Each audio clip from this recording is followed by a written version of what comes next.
Good morning! Good morning! Thank you Lord for another new day. So ayun guys, may sasabihin ako sa inyo. Itong nabili pala natin, hindi po siya kalamunding sa amin sa Ilonggo. Ito po ay muntala ang tawag dito sa Nepali. Ayan guys, hitsura niya lang kalamunding. Guys, di ba yung kalamunding pag inano mo, maano siya? Soft, malambot, manipis yung balat. Ito guys, makapal, matigas. Umuwi na kami, hindi pa rin ako mapakali. Di ba nag-vlog na ako? Sobrang saya ko kasi yung dahon guys Oo, yung dahon, yung hitsura, kalamunding talaga siya. Pero doon pa lang, sinasabihan na ako ni auntie. Gusto mo yan? Sabi niya kasi, muntala yan Hindi ako nakinig kay auntie. So, ang buong akala ko, kalamunding nga talaga ito. Pero iba talaga guys, iba ang hitsura niya. Ngayon di ba umuwi na kami? Si Ate Japan. Kasi magaling yun sa mga halaman guys. So sabi niya sa akin, Day, duda talaga ako sa nabili mo. Hindi yan kalamunding. And then, nung sinabihan ako ni Ate Japan, iniscan ko. So yan ang lumabas. Muntala nga ito guys. Tama nga si Ate Japan. Tama naman si Auntie. Kasi yung sabi ni Auntie sa akin, pupunta ako kay ganito. Marami siyang, maraming natubo na ganyan. Punta ako doon, kinakain ko diretso. So ako naman nung sinabi sa akin ni Auntie, ano kaya ni Auntie yung nakain? Diretso. Kalamunding yun So kaya napasabi ako na, maganda din ito gawing juice. Ngayon, kagabi, ay sabi ko, muntala. Tapos pinakita ko naman kay Deepak. Masaya si Deepak. Kasi ito yung favorite niya na binigyan siya noon ni Yubin Bay. At yung binibili din namin pag New Year. Kasi ito na yung season kaya marami siyang tubo ngayon. So, masarap din naman yan. Maliliit lang siya na orange. At pwede mo nang kainin kahit balat. Diba sa atin meron yun? Anong tawag sa atin yan guys? So, yun. So, kaya masaya si Deepak dahil paborito ni Deepak yan. Kasi nung unang dinala ni Deepak yan dito, binigay niya agad sa akin. Napakadami bigay ni Yubin Bay sa kanya. Sabi niya, babe, sabi niya, tikman mo ito, masarap ito. So ako naman, sabi ko, ay, yung mga maliliit na orange. Sabi niya, kainin mo pati balat. So nung tinry ko, tapos seedless siya. Ay, ang sarap nga guys. Kain ako ng kain. Pero okay lang naman yung nabili ko na yan. Gustong gusto din nila yan. Pero what I mean to say, buti na lang, isa lang muna binili ko kasi medyo mahal.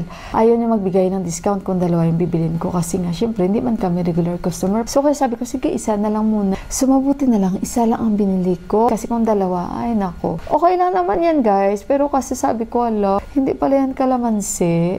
Ano pala yan? Yung muntala. Tama nga si ate. Pero ayun, okay lang din kung mabuhay siya. Oh my God! Yung isang brief ni Deepak. Tingnan nyo guys. Kita nyo may red dyan? Ayan Yung red na yan, brief ni Deepak. Oh my goodness! Hindi ko na malayan yung brief ng asawa ko nakasampay dyan. I'm sorry. Ayan ayan. So ngayon guys, ako ay magsasampay ng mga towels namin dahil kahapon nawili ako sa mga halaman and medyo nung nagpatingin ako, madilim na agad kasi nga syempre pa winter na guys, so mabilis na dumilim. Kinuha ko siya kagabi, medyo late na, so medyo basa-basa konti.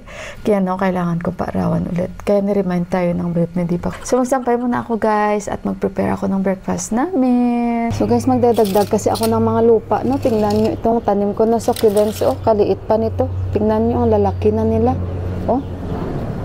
Imagine yung mga dahon-dahon lang ito guys. Gusto ko rin naman bumili na ng ibang klaseng succulents. Kaso hindi muna sa ngayon. Ayusin ko muna to lahat-lahat. Mailagay sa mga maaayos. Ito, yung nabili natin noon, nung kami ni Deepak.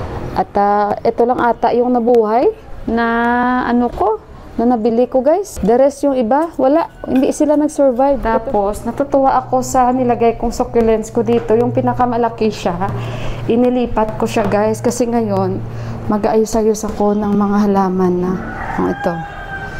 Nilipat ko siya dito. Tingnan nyo na. Diba? Nakakatuwa siya. Yan. Ang dami niyang binigay. Sa baba guys, nag-ayos ako ng aking photos ba ito or money tree, money plant ang tawag ko dito Inayos ko siya. So ito siya guys, dinugtong ko ito. Kasi nga doon yan siya. Doon yan siya guys. So namatay yung half. Ito na yung karugtong niya. Pinutol ko na yan. Kasi may bago na siyang ganito. May panibago. Yan. So doon yan siya yung mag-continue. So ito, magko-continue na rin yan siya akyat. Yan. Kasi yung katawan nito talaga, hindi talaga siya healthy ba. Pero marami siyang dahon sa baba. Pero paakyatin ko lang para mag-okay na siya. Guys, snacks time! Hindi pa ako tapos ang aking pagtatanim guys. And kumain na kami. So, ayan, snacks time. Ang aming palang lunch is sag and dal. And then, nagprito ako ng manok. So, ngayon, snacks time na naman. Nagtatanim-tanim pa ako. Pero, next ko na lang sa inyo, guys, ipapakita yon pag nailipat ko na sila sa mga pot. Kasi kailangan ko pala, guys, bumili ng mga pot. Kasi yung iba, ilalagay ko dito sa hagdan namin. So, hindi ako pumunta ngayon sa kanila ni auntie. Kasi sabi ko sa kanila, auntie, sabi ko bukas na lang. Kasi marami akong ginagawa. At siya din daw. So, oo, ayan. Lati ko lang. Mag-cranberry juice tayo. Cranberry juice. So, si Juan palingon agad pag narinig niya cranberry juice. Cranberry tea tayo. And with kamote. Dahil nakabili po ako ng kamote. Anak, please you give this to Papa, oh. Oh, anak ko, yun po na. Because he have work. Si Deepak may exam doon, guys. Kaya hindi pa ako makapag-edit. Yung exam niya parang doktor. Kasi nga sa trabaho niya, di ba? Basta marami siyang pinag-aaralan yan. Kasi hindi basta-basta.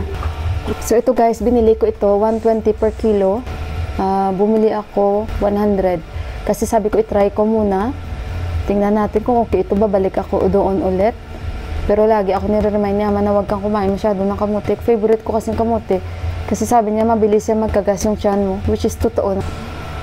Si Deepak. Be, you want sweet potato? Ayun, ayaw din. Hindi siya matamis. Dapat may asukal ko konti. Kumuha ako ng asukal kasi walang lasa. Wala siyang tamis. Parang puro plain talaga yung kinakain ko kasi yung tea. Hindi rin ako nag-asukal sa tea. So, mayroon akong i-share sa inyo. Kasi, bali diba sila ni Johan na magpipinsan. Tapos yung dalawang tiyuhin niya. Tapos isang pinsan niya. Nagbabalak na pag-isahin namin ng eskwelahan. Kasi si Johan mag-grade 8 na. Tapos yung mga kambal, teka lang muna guys. Kasi nahingal ako. Si Johan patingin, bumaba ako. Nagtakbo ako, di ba? So parang nahingal ako. Hindi naman. Okay na. So ngayon, yung dalawang pinsan niyon mag-grade 9 na sila. Ayun sa Arpit, grade 9 niya next year. So para next year, naghahanda si auntie na gusto niya nang ilipat yung mga kambal kasi malayo. Ang school ng mga kambal sa eskwelahan niya ni Deepak. So medyo malayo dito kung saan kami nakatira. So nagsasakripisyo sila, wala silang school bus. Tapos gabi na sila lagi nakarating sa bahay nila. Kakalipat lang sila ng ng school actually.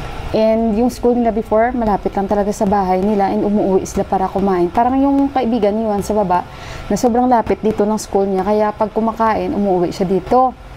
So ngayon, nagpaplano sila na pag-isahin namin ng school ito, sila Johan, na ililipat sa school ng anak ng pinsan na ni Deepak na namatayan ng nanay. At dyan din nag-aral yung dalawang pinsan nila ni Deepak. Ngayon guys, ang nangyari, ako sana okay din kasi para si Johan, magkikasama siya sa school, andyan yung mga relatives niya, kuya niya, di ba, pinsan at yung mga tiyuhin niya. Kasi yun ang napag-usapan namin. Pero merong isang bagay na kung bakit nag-ayaw ako. Dahil sa school na yan, pag grade 10, mandatory talaga na mag-stay sila doon, magdo-dorm sila ba. Hindi ako nag-agree. Bakit? At nag-decide ako na doon pa rin si Juan kasi sana okay ako. Pero nung narinig ko na gano'n na parang mandatory pala na kailangan i-keep mo yung anak mo sa school. And parang sabi nga nanti, yan din ang sa kanya yung parang nagpa-atras. Ako nung narinig ko, sabi ko no. It's a big no for me, sabi ko. Kasi ano ba yung silbi na napakalapit natin sa school na yan tapos ipapadorm mo yung anak mo, sabi ko. Usually kasi yung mga ganun, like medyo malalayo sila nakatira, so pwedeng mag-dorm, yung ganun ba.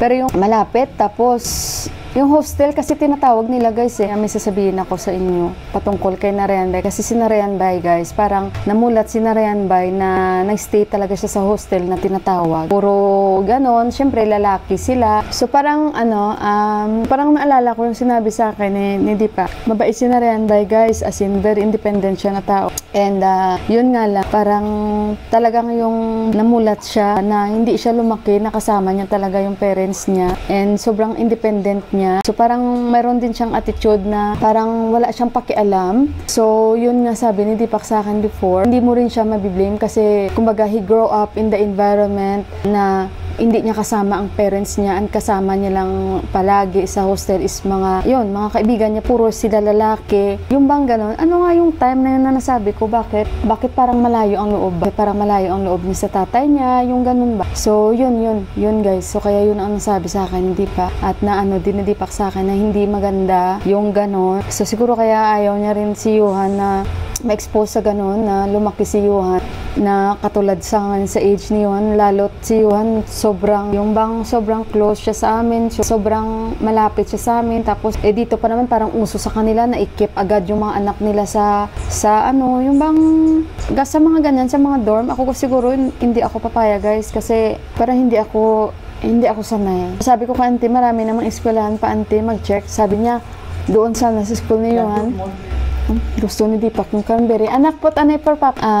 Sabi ko nga ka-auntie sa school ni Johan, pero sabi niya sobrang mahal ang school ni Johan. Sabi niya, nag-iisip din naman ako yung kay Johan na school, kaso lang sobrang mahal. Kasing kay Johan na school guys, 1 month is 40,000 yan, yung school ni Johan.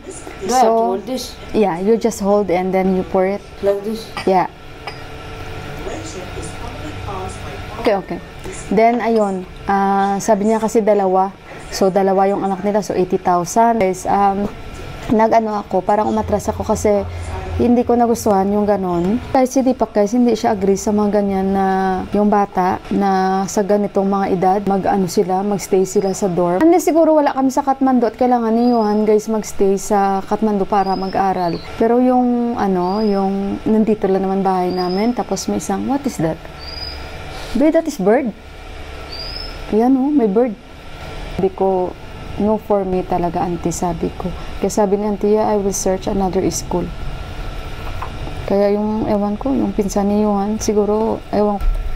Marami pa namang school dyan guys, mukha na padami, kain ko ng kamote. Nag-exam si Deepak, okay na? Radiography. Yung may kasi yan, may system na kapag napasa, sagot niya ang ganito, check. Next, pag hindi sagot X, kailangan matapos na yan. Tapos submit. Tapos may certificate sila. Amniocentesis is an advanced mammography procedure that's excellent at detecting cancer. Amniocentesis. A prenatal test. Grabe. Ano naging decision ko? Hindi ko na ngayon ililipat si Johan. Diyan na muna siya sa school niya. Medyo mahal yung school niya, pero okay na kasi parang diyan na si Johan pinanganak. Yan na talaga yung naging niya. Naging second home niya talaga guys. So inumin na natin to kasi lumamig na. Naka second round na si Deepak. Ako naka first round pa lang.